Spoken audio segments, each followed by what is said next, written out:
Oui, bonjour à toutes et tous et bienvenue dans Parlons-en, votre rendez-vous avec l'info qui prend son temps. Et voici le titre principal de ce mercredi, cette sixième nuit d'escalade militaire entre Israël et l'Iran. L'armée israélienne revendique des frappes sur Téhéran.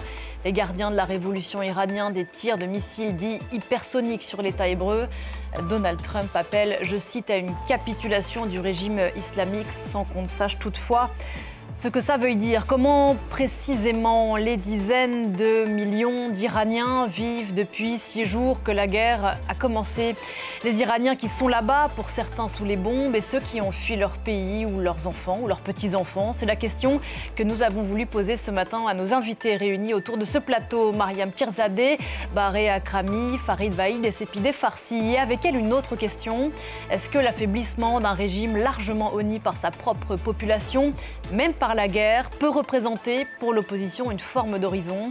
On a beaucoup de choses à se dire, c'est Parlons-en et c'est parti.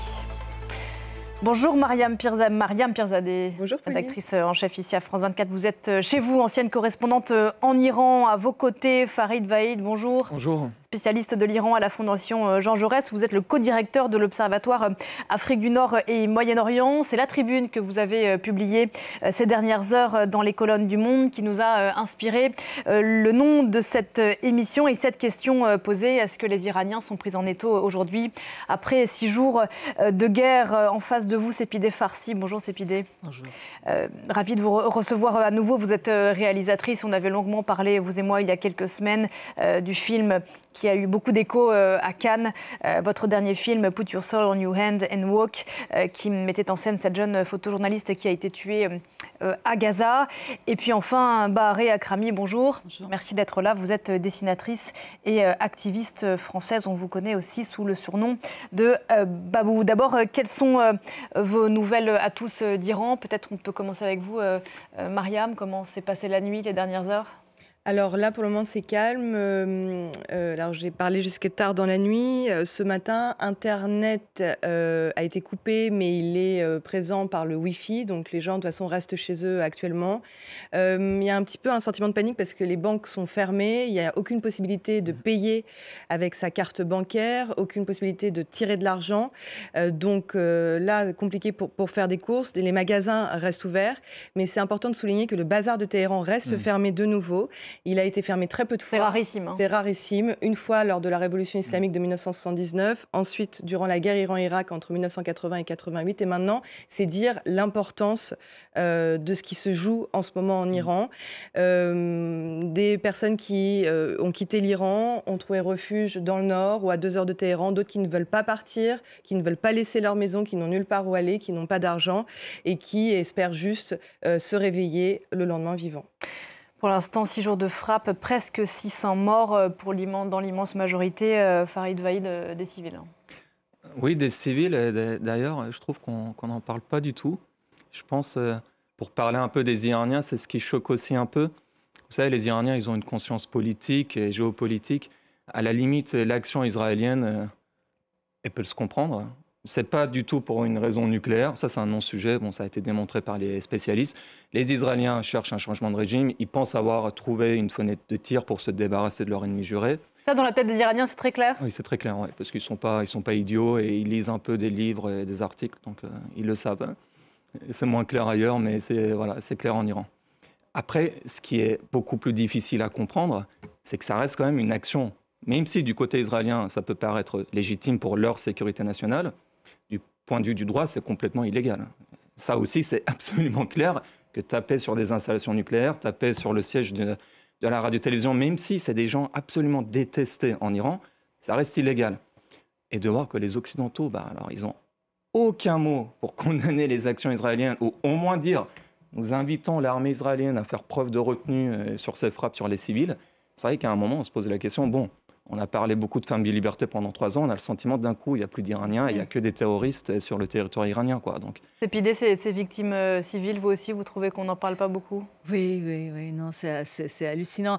Là, j'étais en train de lire les mots de Nazila Maroufian, qui est une jeune journaliste qui a quitté l'Iran dans le courant Femmes Vie Liberté, dans le mouvement.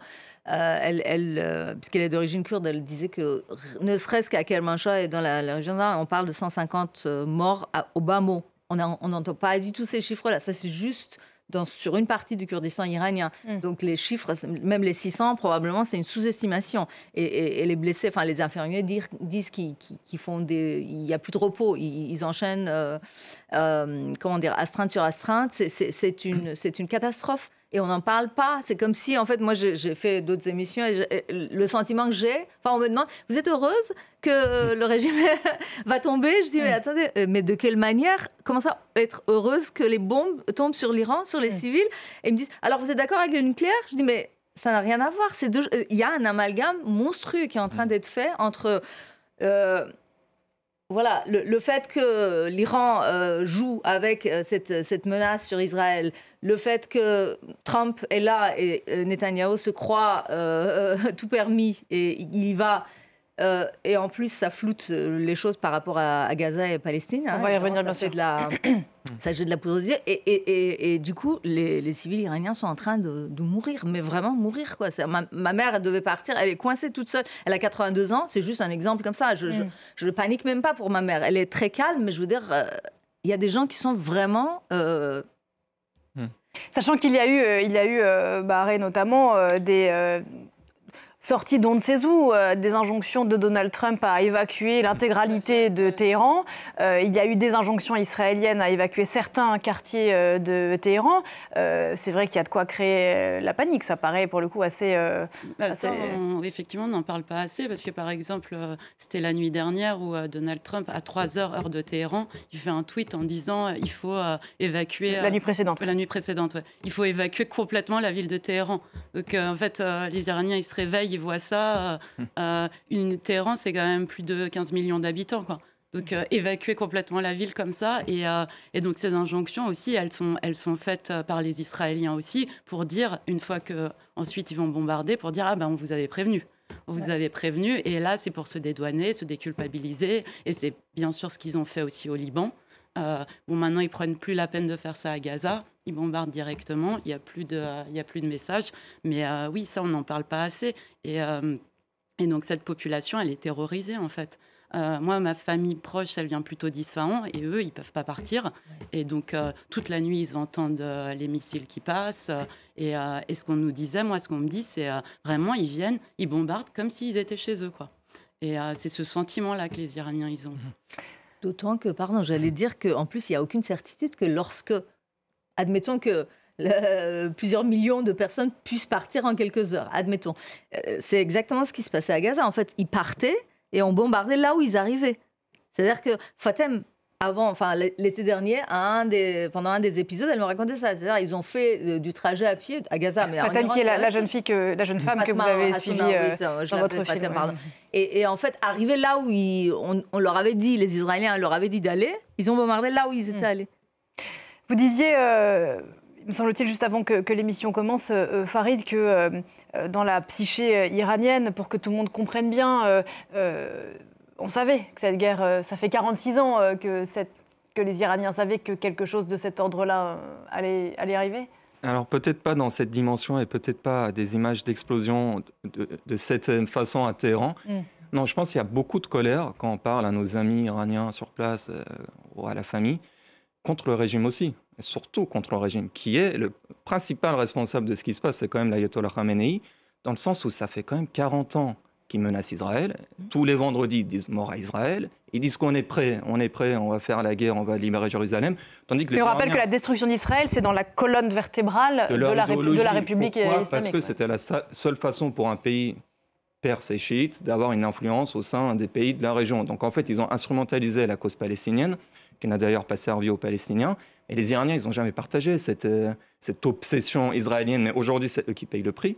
Parce qu'ils sont pris d'un côté entre l'idéologie anti-israélienne du régime qu'ils ne partagent absolument pas. Soit ils sont, vous savez, indifférents, parce que ce n'est pas leurs affaires. On n'a pas cette obsession avec les croisades, avec Jérusalem. Ce n'est pas nos affaires. Même pas une petite minorité de fanatiques pro-régime. Sans doute, mais c'est un pays qui fait la population de l'Allemagne. Donc quand même, l'ultra-majorité est insensible à ce qui se passe. Donc en fait, les Iraniens ils disent, mais attendez, ça fait 40 ans que vous les provoquez, et maintenant qu'ils attaquent, vous êtes incapables de tenir une semaine. Je veux dire, ça fait 4 jours. Hein. Ça fait 4 jours que les Israéliens ils ont commencé les opérations. Alors le ciel de Téhéran est complètement accessible, le guide il s'est caché, il n'y a plus de gardiens de la révolution. En fait, ils étaient très forts à réprimer les gens dans la rue. Mais contre leur ennemi juré, en fait, ils sont absolument... Et d'ailleurs, il n'y a pas non plus de dispositif mis en place pour que les gens puissent... Pas de sirène, pas de bunker, rien. Oui, parce qu'on parle des sirènes côté israélien, Mariam, pour que tout le monde comprenne bien. Il y a côté israélien, il ne s'agit pas de comparer la souffrance des uns et des autres, mais il y a des sirènes, il y a des bunkers, où il y a des abris, on le voyait encore tout à l'heure, organisés par les municipalités quand les abris personnels viennent à manquer. Côté iranien, il n'y a ni sirène, ni abri. Rien. Et en plus, c'est rajouté à ça... au lendemain des premières attaques, des allocutions à la télévision disant voilà, on va laisser ouverts les métros toute la nuit pour que vous puissiez vous réfugier si jamais il y a des bombardements. On a vu quelques photos d'Iraniens voulant aller se réfugier. Ils ont fermé les métros. Ils n'ont pas laissé ouverts les métros pour la population pour se protéger parce que ils ont peur en fait d'un débordement. Ils ont peur de ne pas pouvoir gérer ces personnes qui vont se rassembler dans un endroit. En fait, c'est ça aussi ce sentiment. Moi, je pense qu'il y a depuis hier, la colère est en train de monter vraiment très très fort parce que à l'égard d'Israël qui, comme le disait très bien Farid, fait fi du droit international de bombarder un autre pays, mais aussi à l'égard de ce régime qui sait pertinemment que sa population est menacée par Israël depuis la création de la République islamique. Donc rien n'a été fait. Aujourd'hui, effectivement, là, ce qui circule beaucoup sur les réseaux sociaux et dans les paroles d'Iraniens que j'arrive à récolter, mais je pense comme nous tous, c'est mais le guide est en train de se cacher, le guide suprême, Ali Khamenei, qui est censé garantir la sécurité du pays, il est en train de se cacher. Et nous, alors ? Nous ? Qu'est-ce qu'on fait ? Alors les gardiens de la Révolution sont présents, mais ils sont présents pour arrêter les journalistes qui essayent d'aller filmer sur les zones de bombardement, pour des journalistes qui essayent de filmer les files d'attente dans les stations-service. Ils sont là, les gardiens de la Révolution, pour réprimer, pour arrêter, pour mettre la suspicion un peu partout sur chaque Iranien en disant « tu es un agent du Mossad, rends-moi ta caméra » ou « arrêtez ». Il y a un journaliste hier, Ali Pakzad, il a été arrêté pendant toute une journée parce qu'il a juste voulu faire son travail et montrer le chaos qui était devenu Téhéran. Voilà, donc c'est à ça qu'est occupé aujourd'hui les autorités iraniennes, c'est d'arrêter ces citoyens qui veulent montrer la réalité de la guerre dans leur pays. Oui, à l'instant, on apprend l'arrestation de 5 personnes accusées, je cite, de noircir la réputation de l'Iran, arrêtées en Iran. C'est Pidé.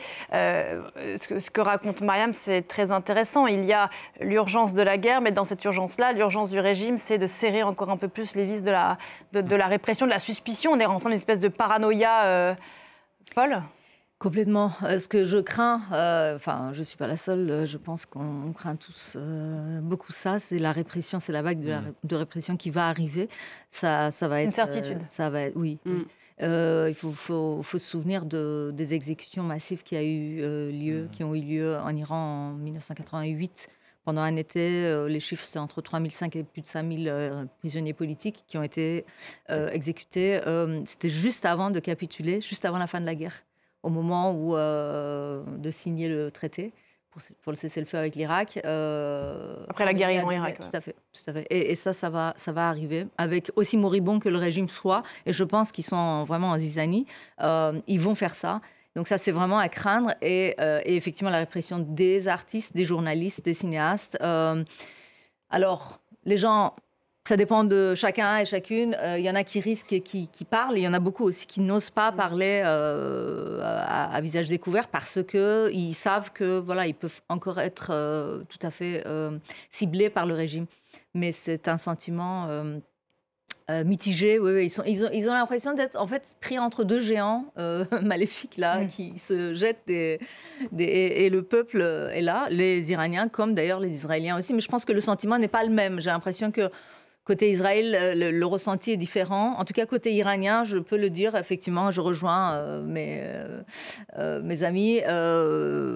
Ils se sentent abandonnés totalement. La société israélienne, à ce stade, continue de soutenir l'opération israélienne en Iran. Barré là-dessus, sur le risque d'une répression Sur le risque, oui, effectivement, nous, ce qu'on reçoit, c'est que, pour compléter, une des premières choses qu'ils ont fait, c'est aussi envoyer des messages à la population leur disant tous ceux qui publieront des choses sur les réseaux sociaux seront arrêtés. Donc, en fait, nous, on nous dit parfois dans les boucles WhatsApp, on dit attention, on ne va pas trop parler. Parce qu'ils sont contrôlés et ça, c'est une des premières choses qu'ils vont faire. Et c'est vrai que dans les années 80, c'est ce qu'ils ont déjà fait. Donc ça, c'est un risque énorme par rapport à la population israélienne. Oui, c'est étonnant aussi quand même parce que de la même façon que Netanyahou, il savait très bien, en attaquant l'Iran, il savait très bien qu'il allait avoir des répliques. Et du coup, il savait très bien aussi que sa propre population, elle allait être ciblée. Donc aujourd'hui, il y a quand même des civils aussi israéliens qui se font tuer. Près de 30 civils israéliens qui sont tués. Il y en a, tués, et c'est vrai que c'est étonnant que la population civile israélienne aussi, elle manifeste pas contre Netanyahou, parce que aussi il faut souligner qu'il a fait cette attaque-là juste la veille d'un vote qui allait avoir lieu sur son gouvernement à la Knesset, sur la dissolution de son gouvernement.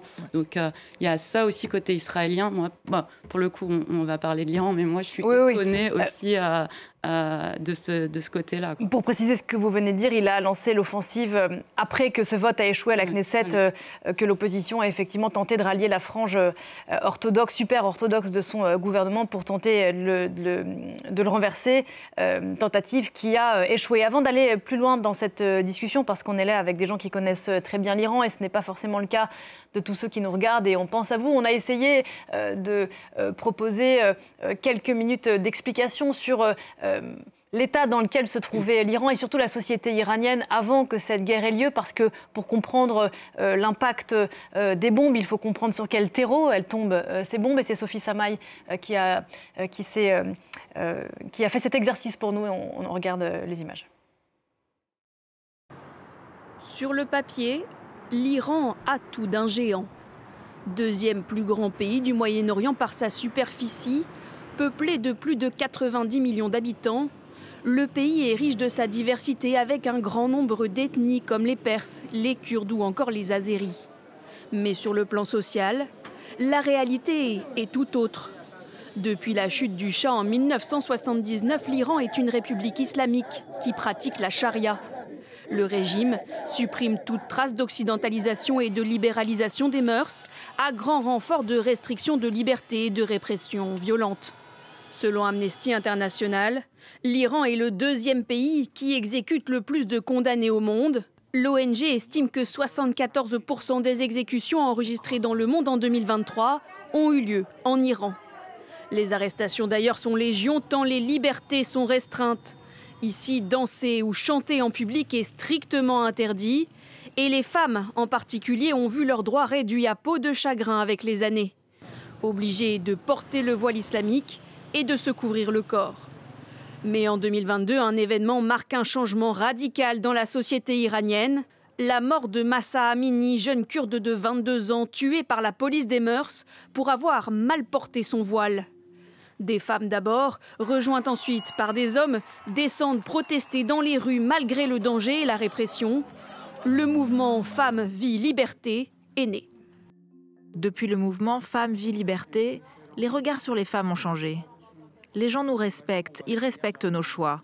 On nous applaudit, on nous dit bravo pour ce que nous faisons, pour notre détermination. Je vois le changement arriver, même si cela peut prendre plusieurs années dans notre société.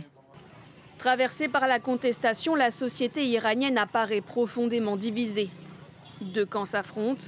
D'un côté, les partisans du régime islamique tenant d'une ligne ultra-conservatrice. De l'autre, les réformateurs et une partie de la jeunesse avide de liberté. Ces derniers reprochent aussi au régime un enlisement économique dévastateur et un manque cruel de perspectives pour l'avenir. Paralysée par les sanctions internationales et la corruption, la situation économique occupe une place omniprésente dans le quotidien des Iraniens. Selon un rapport du Centre de recherche du Parlement iranien, le taux de pauvreté en Iran serait de 30% en 2024. Mais des sources non officielles estiment qu'environ 80% de la population du pays y serait confrontée. Farid Vaïd, sachant ce qu'on vient de rappeler à l'instant, que la majorité, pour ne pas dire la grande majorité des Iraniens aujourd'hui, à minima, honnissent cette république islamique qui leur fait subir un quotidien terrible. Comment est-ce qu'ils vivent ce moment comme une forme de déchirement ? Alors c'est super compliqué, un sentiment mitigé. Je pense qu'il y a surtout l'effet de sidération et de choc, dans le sens où il y avait quand même des négociations. Ils savaient qu'il y avait le négociations sur le nucléaire d'une guerre, mais voilà, avec cette ampleur, avec toutes les villes attaquées, encore une fois, avec un régime complètement incapable de tenir le coup. Je pense qu'il y a cet effet déjà de choc et de sidération. Pour le coup, ils sont dans la survie, dans l'attente. ceux qui peuvent quitter la capitale quittent la capitale, mais ce n'est pas la majorité. Hein, parce que tout le monde n'a pas une maison secondaire. Il y a beaucoup de gens qui sont obligés de travailler. Comme d'habitude, c'est les pauvres qui vont subir plus que les autres, ceux qui ont besoin de rester, travailler pour espérer de toucher un salaire, ce qui est de moins en moins probable dans l'état actuel des choses. Donc en fait, les gens aujourd'hui, ils subissent. Et je ne vais pas vous mentir, il y a peut-être une certaine forme de satisfaction de voir par exemple des chefs gardiens éliminés, ça c'est vrai. Mais je ne pense pas que les Iraniens aujourd'hui soient dans cet état d'esprit que dans un mois, il y aura une démocratie suédoise en Iran d'un coup. Non, je pense qu'ils savent très bien les risques qu'aujourd'hui l'Iran auquel est confronté. Ça veut dire le risque d'effondrement, peut-être le risque d'un démantèlement du pays. En fait, tout est possible. Il y a plein de mauvaises hypothèses. S'il y a une seule bonne hypothèse en fait, pour la suite des événements, il y a plein de mauvaises hypothèses. Je voulais quand même revenir sur la question de la répression. Si le régime ne tombe pas, les exécutions de 1988, ça va être une blague à côté. Parce qu'ils vont tuer beaucoup de gens en disant « tu étais un agent du Mossad ». Et objectivement, il y a beaucoup d'agents du Mossad en ce moment sur le terrain. Oui, il faut dire que la réussite, je mets entre guillemets, de l'opération montre que le niveau d'infiltration israélien ça va être un massacre. Et tous les gens d'ailleurs comme nous, des militants, des journalistes, vont être agents du Mossad, agents sionistes. Donc en fait, il faut prendre aussi tout ça en compte. Les Iraniens, ils sont très inquiets quand même. Ils se disent « d'accord, peut-être que le régime tombera ». Mais si le régime ne tombe pas, et Netanyahou, clairement, il ne se pose pas cette question. Et pour lui, il n'y a que des bonnes options. Soit le régime tombe, soit c'est le chaos. On va revenir sur les scénarios, mais je voudrais qu'on reste un peu dans le cœur de ces Iraniens. Prenons, alors on a compris que la diaspora iranienne comme la société iranienne est divisée. Si on reste d'abord sur la société iranienne qui vit aujourd'hui encore en Iran, Mariam, quand on est dans l'opposition iranienne, évidemment la question, comme vous le disiez, Sépideh, n'est pas de se dire est-ce qu'on est heureux, pas heureux, évidemment que personne n'est heureux de la situation aujourd'hui. On disait que la responsabilité était quand même accolée au guide aujourd'hui. Comment est-ce qu'on vit les choses de voir, oui, à minima, le régime affaibli. On se dit que la suite ne peut être... qu'il n'y a pas d'horizon qui peut être bien. Qu'est-ce qu'on se dit ? En fait, je pense que là, les Iraniens vivent au jour le jour. Ils vivent chaque jour l'un après l'autre. En attendant, là par exemple, hier, je parlais avec quelqu'un à Téhéran qui me disait « Est-ce que tu as des nouvelles là est-ce que le conseil de sécurité de Donald Trump est fini? Est-ce que tu sais quand est-ce qu'il va parler ?» Donc, ils s'étaient réunis avec des amis pour attendre un petit peu. Donc, en fait, ils sont suspendus. En fait, leur sort est suspendu au sort de 3 hommes. Donald Trump, Benjamin Netanyahu et Ali Khamenei. Et je pense qu'ils voient ce régime... Alors, effectivement... les morts des gardiens de la Révolution n'ont pas du tout été pleurés en Iran. D'ailleurs, je n'ai pas vu de grandes manifestations, de cérémonies comme il y a d'habitude, parce que je pense que ce serait tellement indécent, tellement ce régime est déconnecté de la réalité des Iraniens aujourd'hui, de la société civile. Il n'y a pas eu, il y a peut-être des réjouissances sur le fait que ce sont des personnes qui ont réprimé et tué des opposants. Mais là, ils sont dans une urgence de savoir ce qui va se passer. Vous êtes là, il faut imaginer Téhéran. Téhéran, c'est 12 millions d'habitants avec le Grand Téhéran. Il fait 40 degrés actuellement. Dans toutes les maisons, il y a la climatisation. Là, les centrales électriques, certaines ont été touchées. Il n'y a plus d'eau, par exemple, dans le nord de Téhéran. Il n'y a plus de nourriture. Il y a parfois plus d'électricité dans certains quartiers du nord de Téhéran. Et donc, ils sont là à déjà essayer de savoir comment vont leurs proches, qui ont quitté l'Iran, qui ont quitté Téhéran ou qui sont à Téhéran, et de trouver de quoi subvenir à leurs besoins. Donc, en fait, ils sont vraiment dans l'urgence de la situation. Et je pense que ils sont pas encore en train de se dire... voilà, le régime va tomber, on y est. C'est un peu prématuré en fait. Là, ils sont vraiment dans leur quotidien et dans leur difficulté de vivre ces bombardements. Barré. Oui, du coup, effectivement, ils sont les Iraniens en Iran sont dans ce quotidien, dans cette urgence.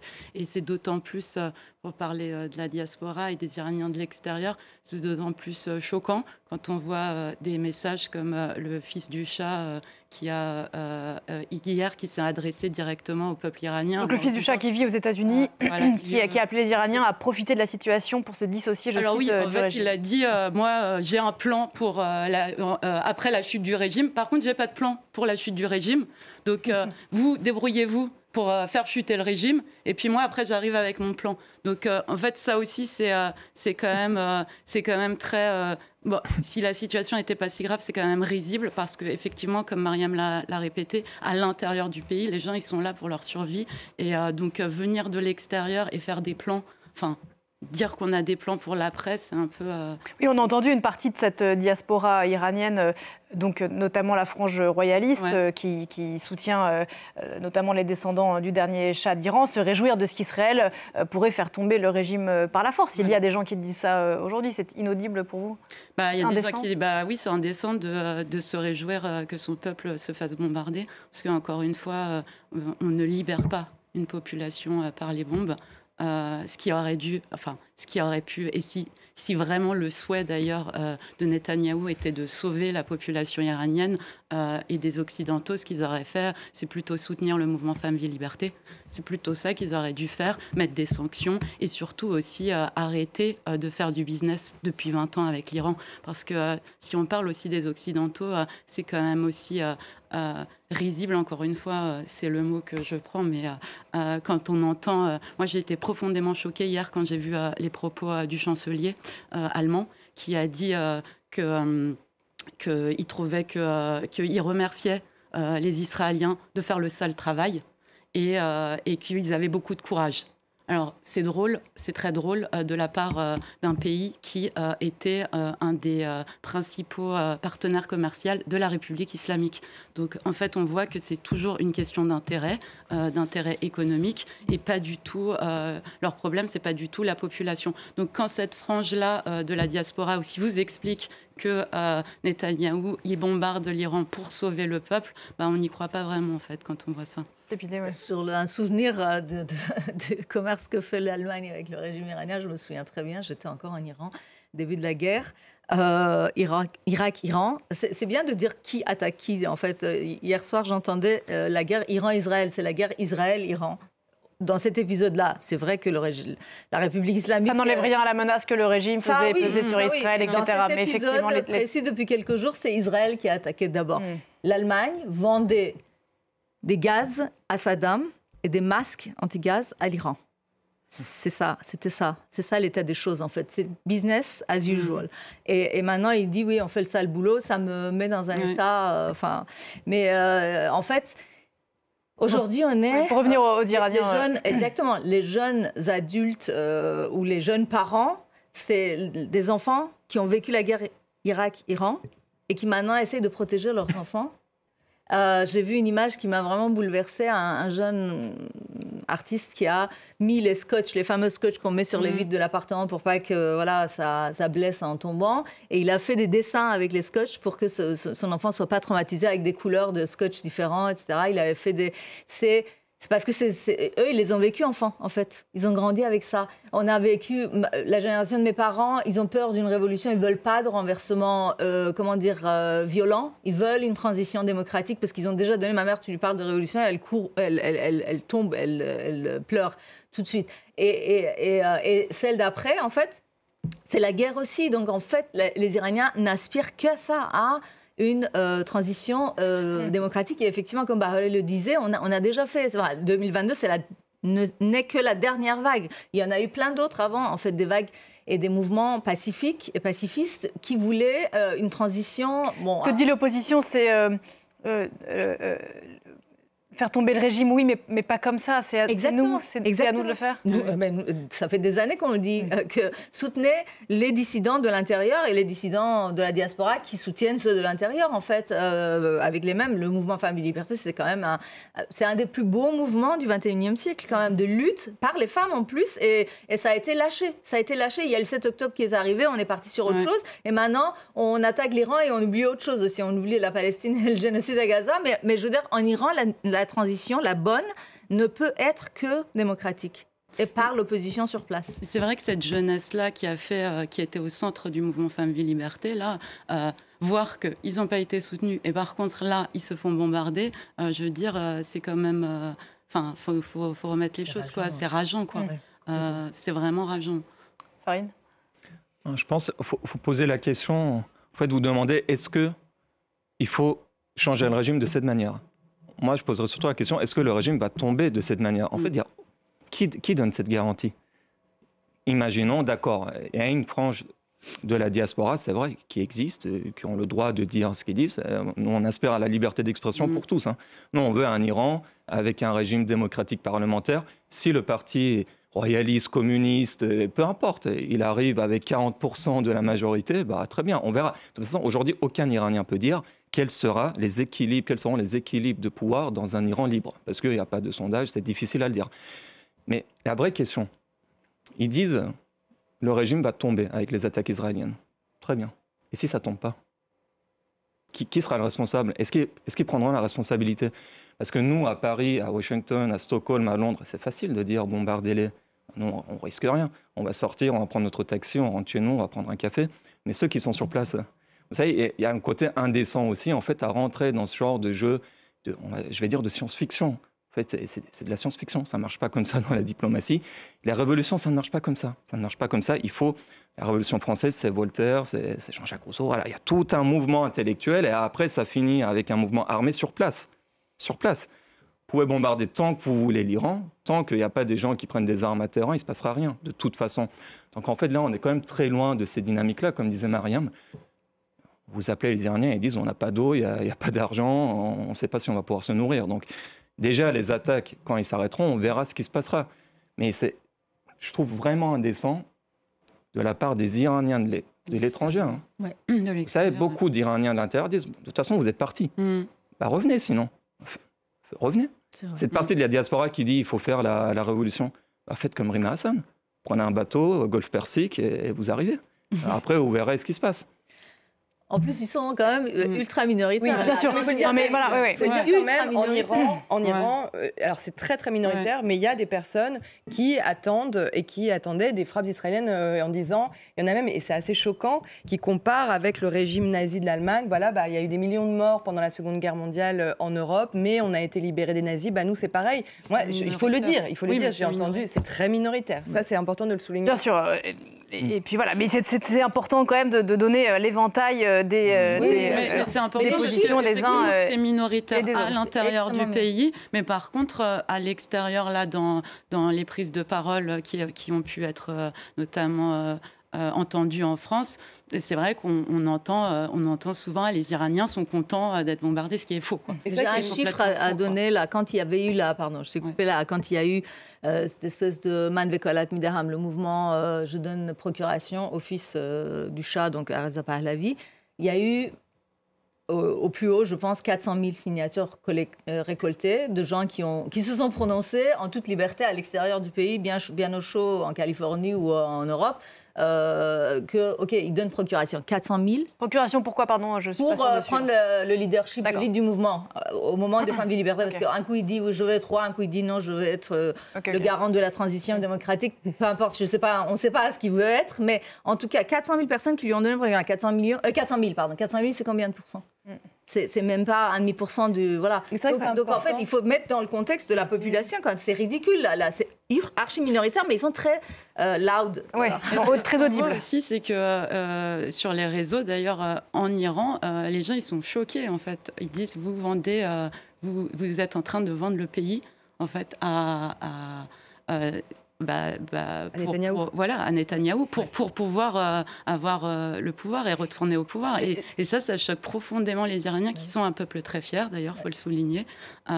Ça, c'est vraiment une caractéristique. J'ai le souci qu'on n'aille pas trop vite, bien sûr, qu'on n'enterre pas des régimes avant qu'ils ne le soient pas, parce qu'effectivement, et vous l'avez tous rappelé, que l'urgence pour l'instant, pour les Iraniens, c'est pas tout à fait des considérations politiques ni géopolitique, mais toutefois, il faut rappeler, Mariam, que même si le degré d'infiltration israélienne en Iran a fonctionné, que X têtes chez les gardiens de la Révolution ont été coupées, passez-moi l'expression, le régime a prouvé ces 46 dernières années qu'une tête partie, il était instantanément remplacé. Il y a quand même une capacité de renouvellement qui peut aussi laisser douter du fait qu'il va plier, ou en tout cas il va capituler, comme le souhaite Donald Trump, rapidement. Mais bien sûr, mais d'annoncer ça comme ça devant la porte d'un avion, c'est en fait... il faut savoir quelque chose, c'est qu'aujourd'hui, les conseillers de Donald Trump et tout l'univers MAGA qui l'entoure ne connaissent pas l'Iran, à la différence de l'époque de l'accord sur le nucléaire iranien avec Barack Obama, où les conseillers pour négocier le nucléaire iranien parlaient même le persan. Moi, je me rappelle qu'il tweetait en persan, qu'il connaissait très bien le pays, sa population, la manière de négocier avec un Iranien. Et là, aujourd'hui, donc il y a une interview qui sort de Tucker Carlson, où il interviewe Ted Cruz, qui est quand même en charge de la commission du Moyen-Orient au Sénat. Et lorsque le journaliste lui demande combien il y a d'habitants en Iran, il dit « je ne sais pas ». Et le présentateur lui répond « mais vous voulez bombarder un pays, vous ne savez même pas combien d'habitants ». Donc ça montre bien à quel point il y a une méconnaissance de ce pays, une méconnaissance de sa culture. Alors, on parlait des Perses, mais il y a des Perses, il y a des Kurdes, il y a des Baloutches, il y a des Azéris. Enfin, c'est un patchwork confessionnel, ethnique, l'Iran. Enfin, c'est compliqué à appréhender. Et effectivement, sur votre question de couper des têtes et des têtes qui reviennent. D'ailleurs, hier, un conseiller du Guide suprême a été tué. C'était le remplaçant depuis 4 jours d'un autre qui avait été tué. En fait, vous savez, le Guide suprême, depuis 1989, il dirige l'Iran depuis 1989, depuis la mort du premier guide suprême, le fondateur de la République islamique, Khomeini. Il a, depuis 1989, mis autour de lui des gens loyaux. Il s'est entouré dans sa forteresse, Behterabari, donc dans le nord de Téhéran, là où il vit. Il a presque fait une cour parallèle, en fait, un gouvernement parallèle qui l'entoure. Donc il s'est entouré, il a éliminé progressivement les personnes qui auraient pu représenter un danger pour lui. Donc il est entouré d'éléments loyaux. Et d'ailleurs, au moment de Famille Liberté, quand on posait la question qu'est-ce qui peut faire changer ce régime, tout le monde, beaucoup, estimaient que c'était la mort du guide qui allait changer la donne. Là, aujourd'hui, on voit que les gardiens de la Révolution jouent leur survie, parce que les gardiens de la Révolution font intégralement partie de cette République islamique. Ils jouent leur survie, ils n'ont nulle part où aller si jamais ce régime tombe. Et donc, s'il faut entraîner le chaos, l'Iran dans le chaos, ils le feront. Et autour d'eux, il y a des volontaires. On parle d'une armée 300 000, 400 000 personnes, plus 1 million de Bassidjis, ce sont des volontaires. Ces Bassidjis, ils ont été dans les rues en 2022, habillés de noir, avec des bâtons, des matraques, et ils ont tiré dans les yeux des filles qui manifestaient. Donc, il y a aujourd'hui, il faut aussi le dire, toute une minorité encore, mais une minorité quand même puissante de ce régime, qui n'a aucun intérêt à ce que ce régime tombe. Et s'il faut réprimer, s'il faut remplacer, ils le feront jusqu'à tenir. Le chaos, c'est ça le... En fait, il y a plein d'hypothèses. Et il y a aussi l'hypothèse où, au sein du régime, qui est des forces qui disent si l'ayatollah Khamenei est éliminé. Tant qu'il n'est pas éliminé, je pense qu'il n'y aura pas de changement majeur ou d'effondrement. Ça tient beaucoup par lui parce qu'en fait, en plus, il s'est rendu irremplaçable, ayant éliminé tous les autres personnes importantes du régime. Donc, s'il n'y a plus d'ayatollah Khamenei, si vous voulez, il y a plein d'hypothèses. Il y a l'hypothèse du chaos, il y a l'hypothèse aussi peut-être de la capitulation, juste pour la survie du régime, parce qu'il y a aussi des oligarques qui font passer leurs intérêts économiques avant les intérêts idéologiques. Donc, au sein même du régime, c'est tout à fait imaginable de voir quelqu'un qui va capituler, il va envoyer une personne un peu moins fanatique négocier avec Witkoff en disant « Allez, on fait du business, on met de côté l'idéologie anti-israélienne » et après, ils vont réprimer. La capitulation sur le programme nucléaire ou sur le... nucléaire, c'est fini. Je pense que sur le nucléaire, de toute façon, il n'y aura plus de capacité d'enrichissement parce que toute cette opération aurait été absolument insensée si l'Iran garde ses capacités d'enrichissement. Donc je pense que les Iraniens ne vont plus enrichir de l'uranium dans les prochains mois, dans les prochaines années. Après, sur le plan politique, effectivement, si l'ayatollah Khamenei est éliminé, peut-être que la frange, on va dire, militariste du pouvoir va dire, bon, vous nous avez ramenés dans cette situation. C'est comme disait Mariam, en fait, ils n'ont nulle part à y aller. Donc de toute façon, ils sont face aussi à un dilemme, les responsables du régime, soit ils se font exécuter par les Iraniens, exécutés ou condamnés à prison, peu importe, soit ils se font tuer par les bombardements israéliens, soit ils doivent trouver, in fine, un accord avec Washington. Et c'est que les États-Unis aujourd'hui qui peuvent arrêter quand même ce conflit. Benjamin Netanyahu n'a aucun intérêt à arrêter tant qu'il n'y a pas, comme vous dites, un effondrement ou un affaiblissement majeur du régime. En tout cas, c'est pas comme ça qu'il le présente, qu'à ce stade, rien ne va l'arrêter, s'épiler sur les différents scénarios qui s'offrent à l'Iran. Netanyahu est quelqu'un qui, dans l'ADN, ressemble étrangement à Trump et à Khamenei, en cela que, évidemment, bon, les intérêts et les objectifs sont autres, mais le modus operandi, c'est, en fait, je fais ce qu'il faut pour garder le pouvoir. Et je fais ce que je veux. Et je fais ce que je veux, surtout, je fais pas attention à... Il était en difficulté sur le plan militaire, pas exactement parce qu'il ne peut pas tuer à Gaza. Parce qu'il n'arrive pas à terminer l'opération. Netanyahou. Donc en fait, il ouvre un nouveau front. Quand il voit qu'il est isolé sur le plan international, qu'on lui reproche énormément le plan génocidaire en cours, la famine, tout ce qui se passe d'effroyable à Gaza, il fait autre chose. Il fait remonter la menace iranienne, il attaque l'Iran, ce qui aurait pu être fait. Et puis il y a effectivement... C'est quand même dans la continuité on n'est pas tout à fait sur un nouveau front. Par ailleurs, la menace iranienne existe depuis longtemps et Netanyahou s'en fait l'écho depuis longtemps. Il aurait pu attaquer il y a 2 semaines. La menace de la République islamique vis-à-vis Oui, non, mais bien sûr. Mais pourquoi? Enfin, il y a le vote de Knesset, il y a aussi la marche mondiale pour Gaza qui devait avoir lieu pile l'arrivée le 15. Et en fait, le 13, les délégations arrivaient de partout dans le monde. Donc, il attaque l'Iran. Ça dévie l'attention sur l'Iran, c'est normal. Mais regardez ce qui s'est passé en Syrie. Comment est-ce que Bachar est parti finalement? Il y a eu 2011, il y a eu le printemps arabe, il y a eu la révolution syrienne qu'on a laissé tomber. On n'a pas soutenu. Je dis les Occidentaux, le monde de Barack Obama, qui voilà. Et après, en fait, au moment où il a été lâché par la Russie, qui était débordée en Ukraine, et par Hezbollah, qui était débordée et avait moins de soutien en Iran, et l'Iran était moins présent, du coup, Bachar est parti. Jolani, je veux dire, il n'a pas pris Damas tout seul, quoi. Enfin, il n'est pas sorti de nulle part non plus. Et si, je le dis au bon entendeur, si le soutien au régime est retiré et les sanctions sont efficaces et bien réfléchies de façon systématique et pas un coup en avant, un coup en arrière, le régime tombera tout seul par l'opposition de l'intérieur. Mais visiblement, c'est pas ce qui est souhaité, ni par Israël, ni par l'Amérique. En fait, un Iran stable, moi je me demande, nous c'est ce qu'on veut, mais je me demande si c'est ce que eux ils veulent. Parce que cette façon d'attaquer le régime, c'est la pire chose qui aurait pu être faite.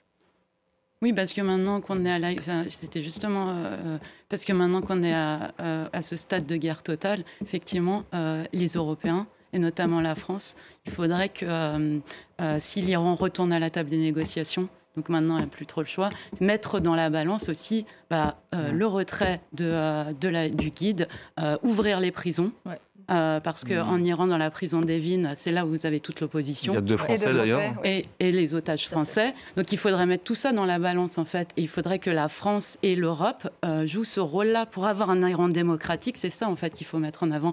Et c'est pas... Mais je pense, comme a dit Sépité, qu'en fait, ce n'est pas l'intérêt, en tout cas, ni d'Israël, ni des États-Unis. Mais nous, ici aussi, diaspora, en fait, notre rôle, c'est plutôt celui-là.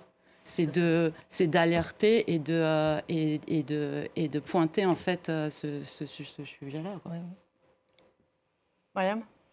Oui, non, je pense à Evin, cette prison qui fait... froid dans le dos à chaque Iranien quand on passe devant. Effectivement, quand on peut faire un parallèle avec cette Naya en Syrie, quand la prison a été ouverte et on a découvert l'ampleur de la torture. Est-ce que je pense que l'avenir de l'Iran se trouve dans une prison iranienne. Il ne se trouve pas à l'extérieur. Ouais. En fait, pour comprendre l'Iran, il faut y avoir été récemment. Il faut comprendre ce quotidien. Il y a ceux qui ont quitté l'Iran au moment de la chute du Shah, qui ont une image encore... C'est un pays d'Épinal, c'est un pays qui a changé en 46 ans, qui a changé la façon d'être. C'est un peuple qui est devenu schizophrénique quasiment. On apprend aux enfants à mentir depuis l'âge de 6-7 ans, depuis qu'ils vont à l'école, en disant ne dis pas à ta maîtresse que à la maison, on reçoit des hommes et j'ai pas mon voile. C'est une maman qui dit ça à sa fille, ou qui a de l'alcool à la maison. Donc c'est une société qui a profondément, je parle sous ton contrôle, tu as vécu jusqu'à voilà, mais en fait, il faut connaître ce pays, il faut y avoir été récemment, et il n'y a personne d'autre que des opposants qui se battent depuis des années. Je pense à Narges Mohammadi. Narges Mohammadi, elle a sacrifié toute sa vie. Nobel de la paix. Prix Nobel de la paix. Ça fait 8 ans qu'elle n'a pas vu ses enfants, parce qu'elle pense qu'un jour l'Iran va tomber, le régime va tomber. Tout le monde l'espère qu'un jour l'Iran sera libre. Je pense qu'autour de cette table, on est plusieurs à ne pas avoir été en Iran depuis des années. On rêve d'y aller, on vit avec l'Iran. Voilà.